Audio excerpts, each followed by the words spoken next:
ya Bartimayo kuita, kuna watu walitokea mbele yake na kumkatisha tamaa, wakitaka kumnyamazisha Bartimayo, wakamba sauti yake sasa isisikike kwa Yesu wakati anamwita Yesu kwa ajili ya uponyaji. Wakainuka watu, wakainua vikwazo au wakainua sababu, wakamwambia Bartimayo, unapiga kelele, ujue huyu mheshimiwa, ujue huyu hataki kelele, ujue mahali hapa ni pa utulivu, tunataka watu ambao wako na akili timamu wanaona. Bartimayo akasema, kelele zako haziwezi kuninyamazisha.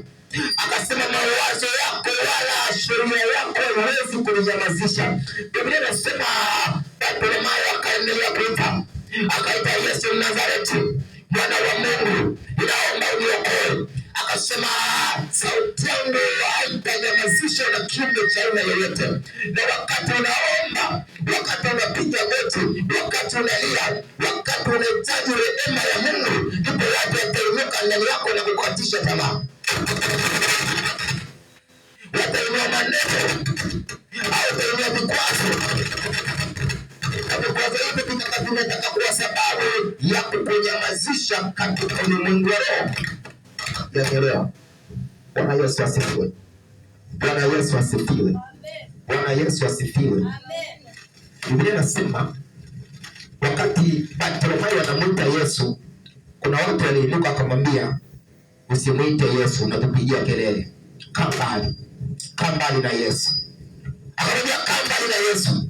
Akasema, hapa zako ama zangu msitaacha kumwita Yesu, maana Yesu atakapopita na sijui lini atarudi, na leo ama zangu ama zake mpaka kieleweke. Akasema, labda uniue, unitoe roho, ndipo nitanyamaza kumwita Yesu.